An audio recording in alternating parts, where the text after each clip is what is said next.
Hey guys, it's Alex. Welcome to episode 2, season 2 of Alex's Huge Chainsaw. I'm here first, and it's fucking freezing out.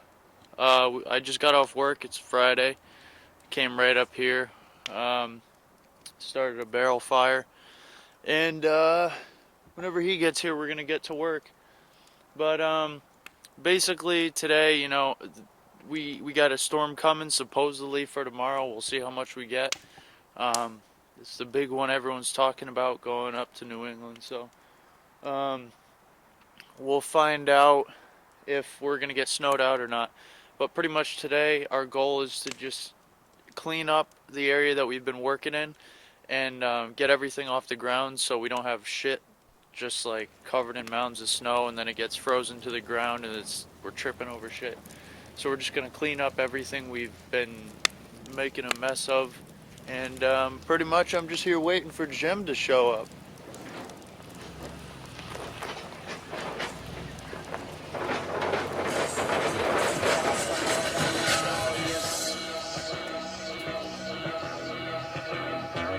That's yours. This is mine.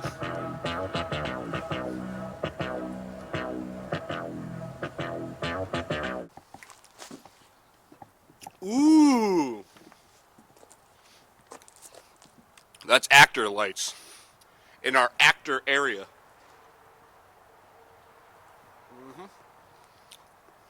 You got it. Me and Alex are getting ready for fucking snowpocalypse. Snowmageddon. It's happening tomorrow.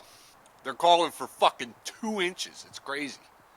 And we're going to Connecticut. And we're going to Delaware. We're going to Pennsylvania. We're going to New York. And then we're going to Washington, D.C. to take back the White House. Yeah! Fire bad. Fire bad. Friend good. Friend good. All right, everybody. Electrical is very important. Thankfully, I'm an electrician, which is really good because if I wasn't, I'd be in debt a lot of money. A lot more than I am now. We are an outdoor attraction. We have some buildings and whatnot. Basically, what I do is from trees, well, I try not to do trees too much, but we definitely have them. But from trees, from the top of walls or posts, I put an eye hook in, and I run messenger wire, it's called. It's basically tie wire for ceiling, for drop ceiling. I get number 12 gauge, or you can get number 10 gauge, which is even thicker. So basically, if Alex wants to show you, this is some of my wiring. This is in the actor area. I got the eye hook into the tree. I have messenger wire looped through it, tied really tight. I run it to the next location, and then I zip tie all my wires out there. I got the green floodlights. You actually get them at Home Depot when Christmas season is over, because you get them for like $2 or $3 a fixture. They're the green outdoor staking ones. I take the stake off, secure them to the tree. Whenever you're running wires overhead, especially treetop to treetop, you want to leave a loop in between because the trees sway, and then you don't want a lot of tension on the electrical wires. Now, most of the haunt, 90% of the haunt is 12 volt DC for all the lighting, solenoids, sensors, all that crap. So I use outdoor speaker wire, sunlight resistant. And then any overhead 120 volt lines or 240, I use UF wire, like number 12 gauge. You know, you got to up the gauge of the wire the farther you're going. Most of our distances are 75 feet or more, so I need to upgrade, up the wire in the gauge. We also have thunder and lightning throughout pretty much everywhere you're outside. Now, each year we kind of will add a lightning bulb or take out one depending on what we're going for, but thunder and lightning is throughout the whole place. I got 3 lightning controllers, and I use the same concept. I use the green floodlight lamp holders. I use a daylight LED bulb, outdoor, flood bulb, made by Cree. You get them at Home Depot. I think I paid like $17 a bulb or $20 a bulb, but got to get daylight because it's like the true, it's like got a bluish tint. It looks exactly like lightning. I have in the treetops right now, I probably have 70 to 80 floodlights. Now the nice part is The Thunder and Lightning, it's like a twofer almost type of deal, because Thunder and Lightning during the show, and then in the off season at night when we're working, I turn on all the lights and everything's lit up all around. So we still need flashlights, but you don't need it as much. So I run UF wire to all the fixtures. I hardwire everything in, tape it really good. Keep your wire nuts facing up towards the sky, because if you keep them the other way, the water from the rain will it'll get through the electrical tape eventually. Like that's the Lightning over there. We took out a few because it was too bright, but as you can see, this is our sawmill. So this fixture, that's a Lightning, a Thunder Lightning fixture. But at night when we're working, it serves as a work light, you know. So it's great, man. And yeah, we don't use all 70 or so floodlights. Sometimes we'll take a bulb out, you know, depending on what we're going for in that scene or that area. Yeah, and they're bright as hell, and they're awesome. So, but then once you have Thunder and Lightning everywhere, you need Thunder and Lightning sound everywhere. So I also have 3 separate sound systems for different areas with that controller, because we're fairly big show. I mean, we probably take up what, 2 acres at least, maybe even 3 acres.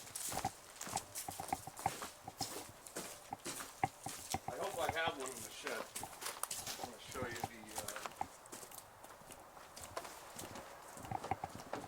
the yes. So for the green floodlights, you get the green flood lamp holders. See? Everybody knows what these are. You use them for Christmas. Take the stake out, mount it to the tree. I cut the plug off, hardwire everything. Then I make my own par can to hide the flood. So basically, I took a reducer for HVAC. It's a piece of duct. It's a coupling reducer. I forgot what size, maybe 4-inch to 3-inch, something like that. Then I took tin snips and I cut out these slots, as you can see. So you fold these up like that. You put it over your flood bulb like that. Put your bulb in it. So see, these are the LEDs. Screw that in.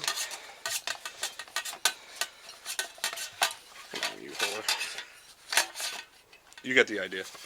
Take it, then it covers the bulb like that. You fold these tabs over, they rest on the back of this fixture. So it's like a par can. So the light doesn't bleed out the sides, you know, and you can adjust it. I mean, if you want it, you know, farther back, you get a wider angle, narrower. So it's pretty cool. But yeah.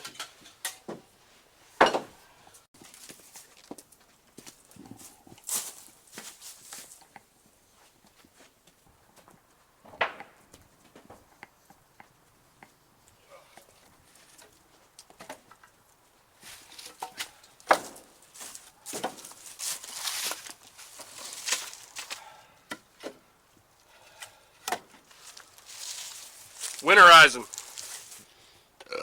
Alright guys, so in the last episode, our first episode of season 2, Eric here was in the truck talking about using Christmas trees and sticks to create barriers between scenes, and you know, as like, you know, mazes and however you'd want to use it.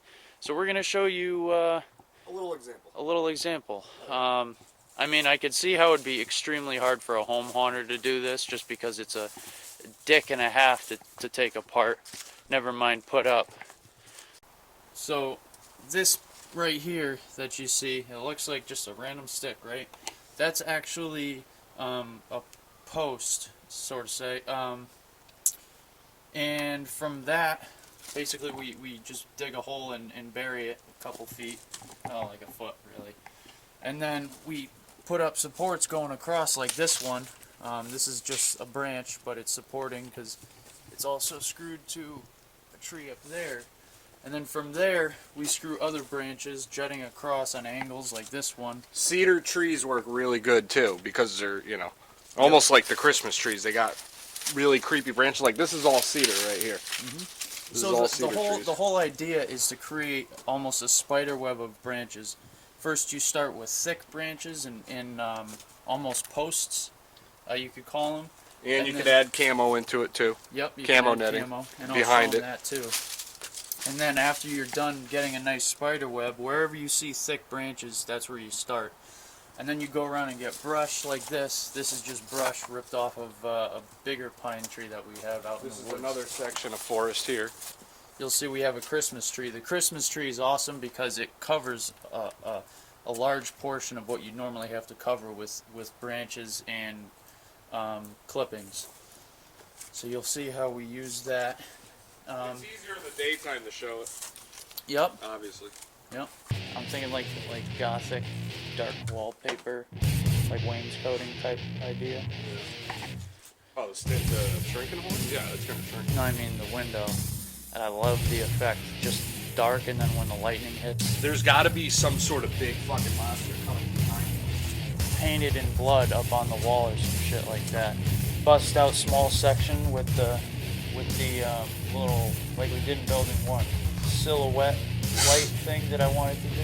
Yeah, like red lights coming through here. No, not 45 seconds. Every like 20 seconds, maybe. We could take this out and continue it right here, just for right here. And then this could be black. And then they can hit like a sensor, just like a fucking, whether it's a strobe or what. Like you saw Insidious, right? I've shown you pictures of it. I know. We could reuse these sheets though. I know. Like the butcher. You got it. Yeah. Jesus. Shit, it's stripped down. A pew right here, right? Somebody. Where you can kneel down and pray. Yeah, yeah. A fucking, like that whole strobe effect that we saw. We gotta make it a church, dude.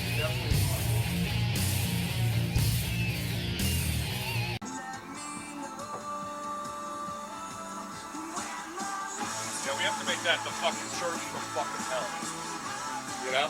Got a lot of good ideas brewing. Our biggest goals, because we have the 3 permanent buildings, for those of you who were watching last year, we talked about it. The 3 permanent buildings, we've struggled for like pretty much every year to get really good scares in there and to get people to want to be in there, because, you know, it does suck when everyone's outside and you're kind of stuck in the buildings. So our biggest goals scare-wise, creating scares, is getting exceptional scares in all 3 buildings that are fun to be a part of. Pretty much meaning scare tools. We're going to have to either invest in scare tools or create our own scare tools, which we've done. Costumes. I'm going to be doing a lot of costuming this year. Buying dyes and tattering and all those sorts of fun things. Yeah, so hopefully we can do that. I'd like to one day maybe get an actor day going for costumes, maybe, and people can distress their own costumes possibly. I don't know, we'll see. It's up to Eric. Fucking tired, if you can't tell.